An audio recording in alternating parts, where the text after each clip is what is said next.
Hello there, good evening. It is Friday on Talk Radio. Thank you for your company this evening. I'm Darryl Morris. Let's get into the week's big news then, shall we? And chew through what we know so far with our Friday panel. Mike Buckley joins us. He is a journalist and political commentator, as is Bill Bowkett as well. Mike, Bill, hello, good evening. Hi there. Very good evening. How are you, boys? Mike, how's things? Yeah, I'm good, thank you, mate. How are you? Yeah, I'm really well. And hello, Bill. Thank you for being with us. You okay, my friend?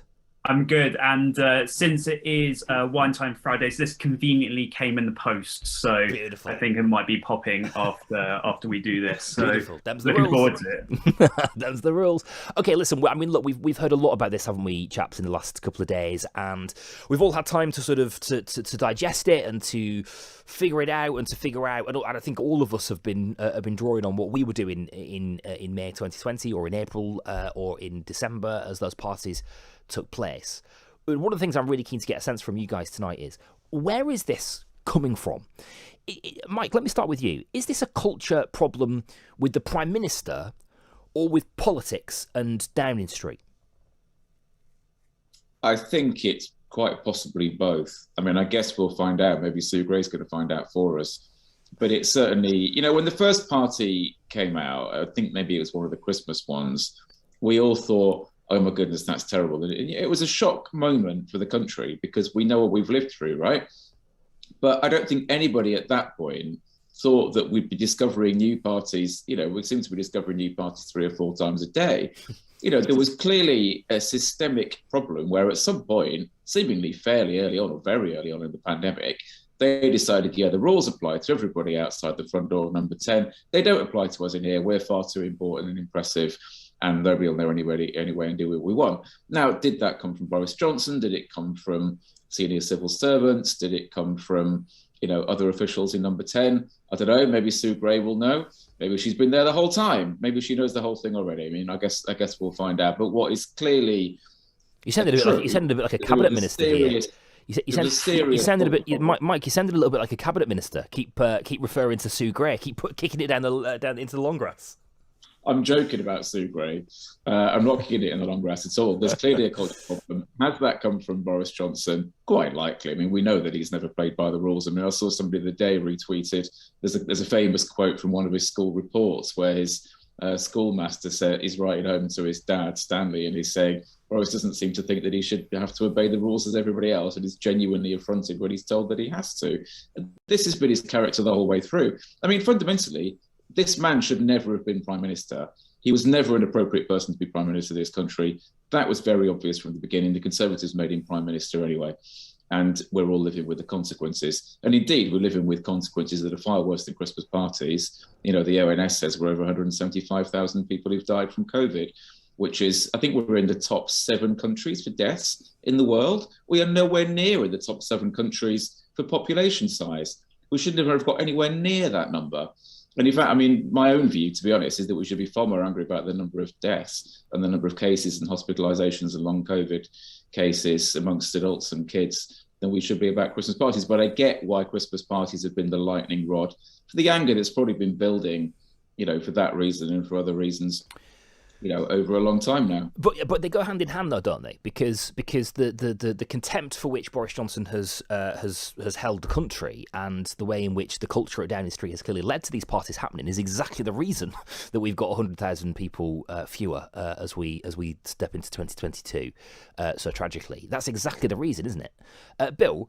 Yeah. What do you think? I mean, I said at the top of the show, Bill, and Mike echoed these sentiments really. That this, for me, is populism. This is what populism looks like. Do you think so, or is this a blip? No, I wouldn't say it's necessarily to do with populism. I mean, I've studied populism quite in depth, and I don't think this is more of the actions, although we can question, I think, with Boris Johnson and how much he actually believes in the idea of rule of law, as we know through the multiple breaking lockdown busting parties. But hang on, isn't that exactly populism? I mean, that's a central pillar of populism, isn't it? That you ride roughshod over the rules, you have a disregard for the rule of the rule of the law, us and them, a sense of entitlement dressed up as being a man of the people. This is a product of populism, isn't it? I would disagree, because populism to me is kind of in its purest form is kind of to power the people, and populists, as we know, aren't always the ones that typically breaking down that, do not disrespect the idea of law and order and the rule of law. But I think what's important here, I think to refer to your previous questions, I don't think it's necessarily a case of populism, but it's just more of, to be more general here, the conduct of Boris Johnson.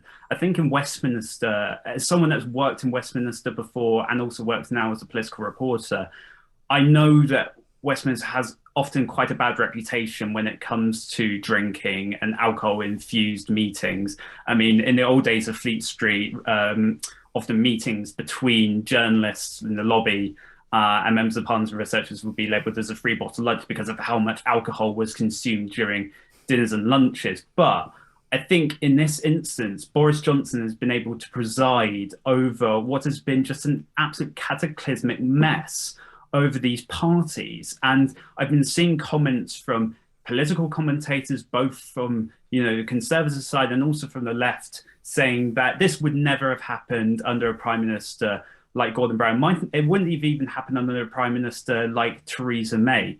Boris Johnson has allowed this to happen, and ministers are going across this rhetorical line where they're having to defend the Prime Minister to say we should wait for Sue Gray's report until all the facts have been uncovered. But we know that Boris Johnson has been able to preside over his eyes to allow this to happen.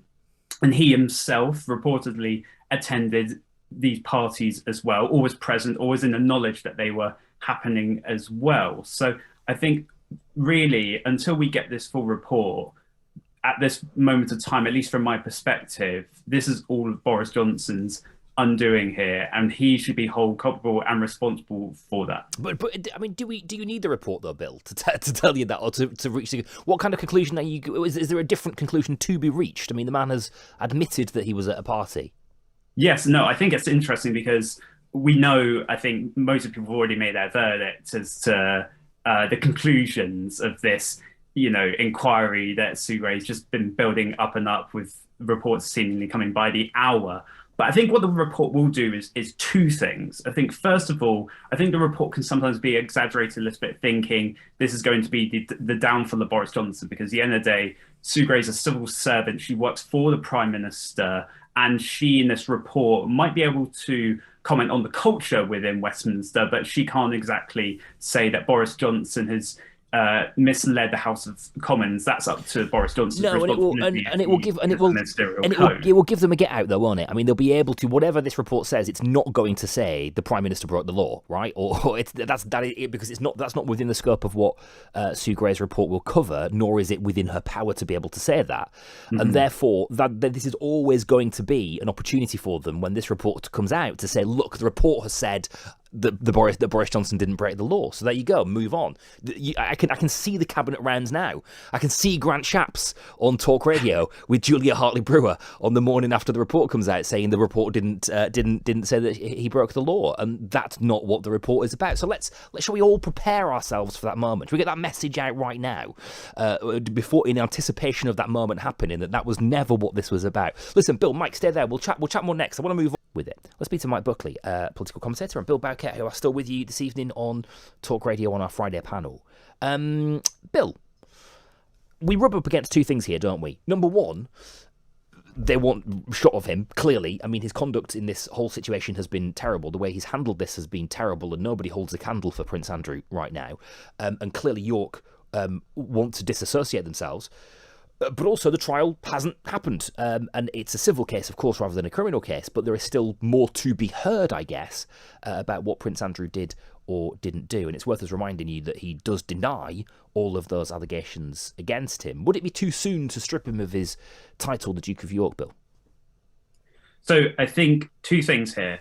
I think, first of all, I think it was well overdue for Andrew to get rid of his HRH title. I think he's done absolute incremental damage to the monarchy, especially in a year where the Queen is going to be celebrating her Platinum Jubilee. And now there's even a bigger row saying, why not we now revoke his dukedom or his title as prince? But I think we need to stress here that actually his title as a Duke of York is actually in many respects to be kind of specific here, property of him. So actually, if he wanted his dukedom or his title as prince to be removed, actually it has to go through an act of parliament for it to be done so. And often it's done because of legal reasons. So in this case, Prince Andrew is currently being investigated because of sexual assault allegations from Virginia Giuffre. And, he denies the allegations, but the trial is going to be going ahead. So what could happen is that if he was found to be guilty, what could happen is that an act of parliament could then be, or a bill could be put through to the Houses of Parliament, to the House of Commons and to the House of Lords. And then they could vote on the matter and then revoke his title from there. However, at this moment of time, it's very unlikely that that's going to be a priority for members of Parliament, given the agenda that's currently on the matters for the government. So I think it's really important to stress here is that the Queen can't just simply get rid of his dukedom or his title as prince, but that it has to actually have the consent through an act of parliament. Okay, Mike, what do you think? Well, I think the question for me is, well, what if we did remove, or if Parliament removed the title Duke of York? What are we judging Andrew for?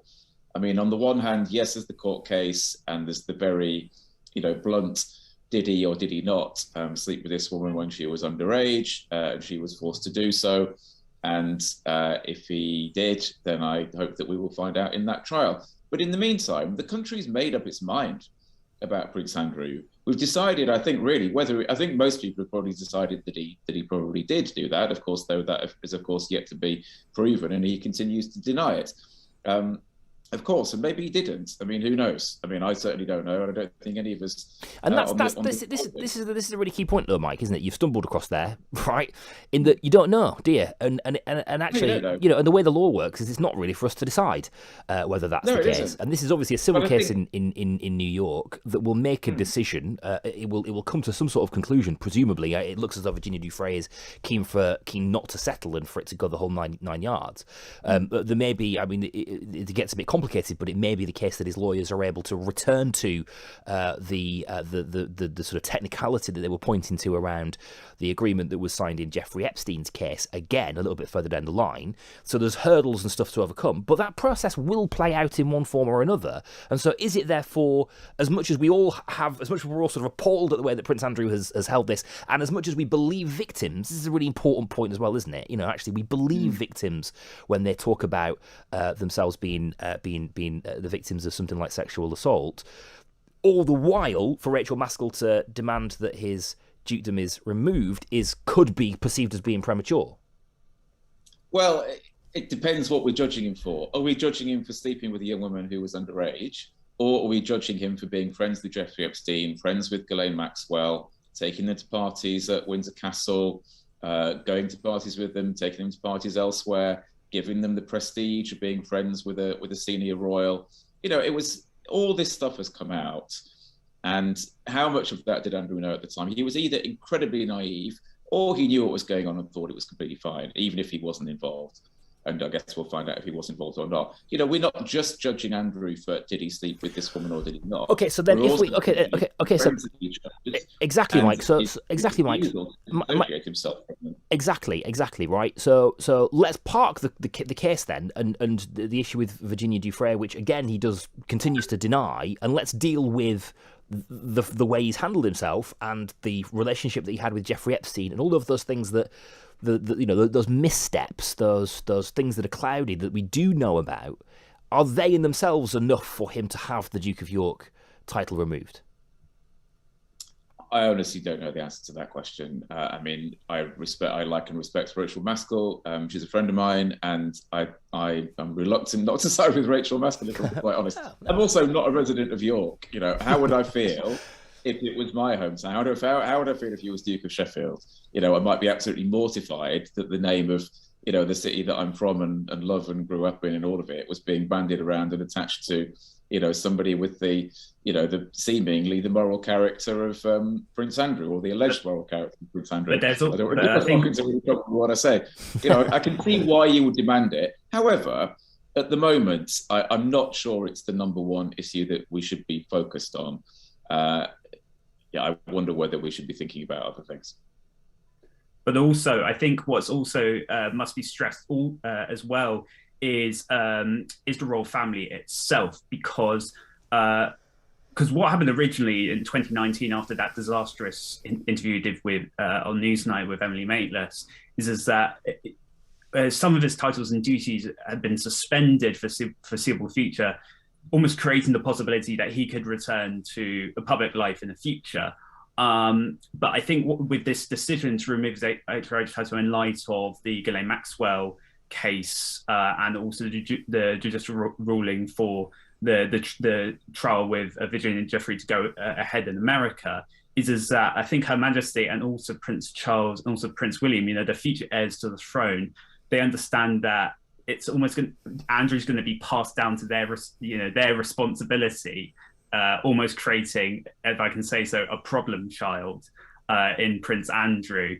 And that in itself could also do damage to the strength of the monarchy as well, and the reputation of the royal family if they were to decide to keep, Prince Andrew within their ranks as a duke and as a prince. So I think there's lots of power plays going on here, not only between members of the royal family as well as the Queen, but as we might see, should it decide to go further, it might almost become a political decision for our elected representatives. Okay, that's really interesting.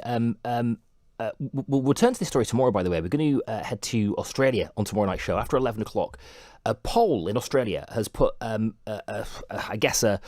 a sense of wanting to detach from the monarchy at about 57%. 57% of people said that if a vote was held tomorrow on a referendum about their relationship with the monarchy, they would vote to detach. The movement to detach themselves is growing. A plan has been put in place. There's an election on the horizon in Australia as well, where they will be fielding candidates. The sort of Republican movement will be fielding candidates. We'll be in Australia on the show tomorrow night to find out how much of that is driven by Andrew and how much of that has been bubbling up already, and what the world's relationship with the monarchy is like. We'll take a little bit of a temperature take on that on the show tomorrow night after 11. Speaking of Australia, Mike, Bill, stand by. We need to talk about Djokovic, I'm afraid. It's the story again, isn't it, this week? The latest twist in that tale is that he's had his visa that was initially given, then denied, then given again, denied again. We'll find out why and ask if that's the right thing on Talk Radio next. With Mike Buckley, who is a political commentator, and Bill Bowkett as well, also a political commentator and journalist. Mike, Bill, before we get to that, which hopefully we'll have time for, to Australia again, because Novak Djokovic has had his visa revoked again. He was hoping to play in the Australian Open. Bill, these are Australia's rules, aren't they? Surely it makes perfect sense. Why on earth did he ever think that he was able to get in when he knew surely that his exemption wasn't enough and he doesn't have the vaccines required? Kind of questions Djokovic's rationale originally, because the medical basis for him being allowed in the country was that he recently tested positive for COVID-19, meaning that he would be able to delay having his vaccine, defer it, and then thus enter the country. But actually, with this decision by Alex Hawke, who's the immigration minister, and this was also presided by Scott Morrison, the Prime Minister, is that they said this was done, revoked for the second time because of health, good order, and the public interest. But the thing is that's what they originally said when Djokovic entered the nation earlier this month, and they lost in court because the judge said that there was no kind of no basis for them making that decision in the first place. So I'm worried that with what they've decided to do here, and this has created a monumental row between the Australian government and the Serbian government, with Serbian President Alexander Vučić condemning the move, is that it's just going to go back to court. It's going to go back to a legal battle.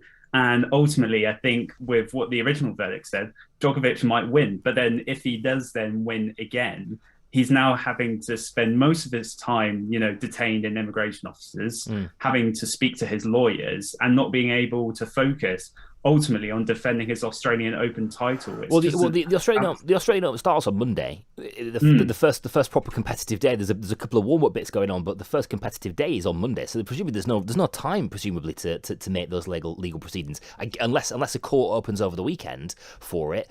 And I guess, Mike, that would cement this idea in Australia, and this is what it's all about. I mean, it's an election year in Australia. Let's remember that Scott Morrison will be returning to the people and asking for their permission to govern again. And this us and them thing, simply, Novak Djokovic does not meet the requirement to enter the country. What more do you need to know? Well, I mean, there's many things I disagree with the Australian government on. I'm generally speaking not a fan of the Scott Morrison government at all. But one thing they have done far better than us is handle the pandemic. I mean, I can't remember offhand what their number of deaths are, but it's a tiny fraction of ours. And they've done that by closing their borders and by putting people in lockdown in different states for, incredibly long periods. But they've saved a lot of lives through doing so. So their whole approach to the pandemic has been different from ours. And as a result, one of the things that they have is very clear border policies. Djokovic doesn't meet those policies. He knew that before he went. And to be honest, I mean, one of the things we've learned over the last few days, we've learned a lot about Bryce Johnson, a lot about Prince Andrew, and a lot about Djokovic in the last few days, haven't we? We've learned that none of them like obeying rules at all, and they think that rules are nothing to do with them, and they're for other people. And in some cases, that is yet to be proven. Of course, in Djokovic, we know it's true because we know how he behaved in Serbia, testing positive, allegedly. I don't think that's even necessarily been proven. I think there's a question mark over the date. But certainly he claims that he tested positive. But if he did, then he went out and broke the rules the next day and went to, a number of events and was playing tennis in the street, while positive against the rules. And he knew he was breaking the rules. He knew he was breaking the rules going to Australia as well. He just thought he was big enough and important enough that he could get through the barriers and do what he wanted anyway. And he's been told no. And I'm glad that he's been told no. And Bill, look, if I was an Australian, I would completely understand what my border policy was about there, because the issue is that, if you are unvaccinated and you enter Australia and you get the virus or you bring it with you and you become sick, your chances of needing a ventilator, as healthy as Novak Djokovic is, and he clearly is a very healthy guy, regardless, COVID works in mysterious ways. It could knock him for 6. He could need a ventilator, and that's impact on Australia's health system. So you can understand that. You can understand why that border policy is in place, and also why Australians and the Australian government, which may be playing politics with it for fine, but why the sentiment in Australia is that we do not want people entering that country who are not vaccinated. That's the border policy, and that's Djokovic. And ultimately, the majority of Australians actually condemn this move. To allow Djokovic to come in the first place. And because to them, it also implies that it's almost one rule for, one of the world's richest and greatest sports stars, but not for ordinary people who, again, have made huge sacrifices during the pandemic. And I am actually very critical of actually some of the measures done by the Australian government during the pandemic. In order to combat the virus. I think actually some of it has been pretty draconian, but ultimately it's for the Australian government to decide whether Djokovic should enter the country or not. And they've made the decision to revoke his visa, and it's now going to go to another legal battle. And like you said, I don't think there's going to be enough time for this before the first round of the Australia Open. No, I think it's done, isn't it? I think it's as done as it's going to be before the tournament begins. Maybe a bit of common ground there. I wonder if we can find some on this one. We'll talk about this because fine. And with that thing in mind, that guy, I can't remember his name, forgive me, but he was on Question Time last night, and he said that the problem with the culture wars is that nobody wins, right? So let's remember that while we talk about this. M&S have decided that they want to change the name of Midget Gems. This is after an academic who is an expert in disability studies and also lives with a growth restricting condition herself, has pointed to the word midget as being something that is offensive to people who have a condition such as hers, and she doesn't want to see that word blazoned across sweets when she goes into the co-op. Bill, that's fair enough, isn't it? Our language evolves, we have to change. I think so, and ultimately, I'm not really seeing any justification or backlash for potentially M&S changing, the sweets from being midget gems to something like gems, for instance, because people don't buy products because of what they're called a lot of the time. I mean, it could be good for marketing wise, but ultimately people buy them for the sweets. And I think for M&S, they've got to put the interests of their customer's hand, and they've had a complaint. And it's not just her. There's been others within the disability advocates have sort of been speaking out against this as well. So it's not like they're bowing down to the culture war, as a lot of commentators tend to say. I think it's just keeping in mind that our language evolves over time. Clearly, it's not going to have an impact on our business as well, because we're still going to be selling this product and people are still going to buy it. So, no, I think it's, to be honest, as big as it is, I think it's a bit of a non-story in terms of how overblown it can be in its significance and where we are currently in regards to the quote-unquote war on woke or the culture wars. So, yeah, I welcome the move, and I'll still be buying it. Mike, I get the sense we're going to end here on an agreement, are we? No, definitely. I mean, I agree with every word. And I mean, good on this woman, this lecturer, for getting done what she's done. Until this week, I was completely unaware that word was offensive to people. Now I know. Now we all know. And we can, I mean, I don't think I ever used it, but I certainly won't use it from this point on. And in terms of the sweets, I mean, I'll be honest as well, I'd completely forgotten the sweets existed until this week. Suddenly I'm reminded that midget gems exist. I forgot all about them a very long time ago. So they are, M&S have renamed them. I'm sure that other retailers will follow suit. In I think, to be honest, it's a happy note to end on, because yes, we agree, but also, in a pretty grim week for news, let's be honest, somebody has made the world a slightly better place. There'll be now people with a limiting condition who will think, a victory has been made for me and my crew this week, and I'm happy that we're ending on that note and happy that it happened. Yeah, exactly. And I think the word midget, the condition, the issue here is that the word midget in midget gems is referencing the fact that the sweet is small, right? So the derogatory word for small is relevant. It's not like it's being used in a different kind of context, and there's some ambiguity about how the word is actually being used. But also, it makes no difference. If I walk into Co-op and it's called something different, it makes no difference to me, but it might make a massive difference to somebody with a height-limiting condition who doesn't see a slur against them pasted across their sweets. So, yeah, you're right, Mike. That is a nice way to end, isn't it? It really is. Thank you so much for your time, boys. Really nice to chat to you. Mike Buckley and Bill Bowkett with you on Talk Radio on the Friday panel this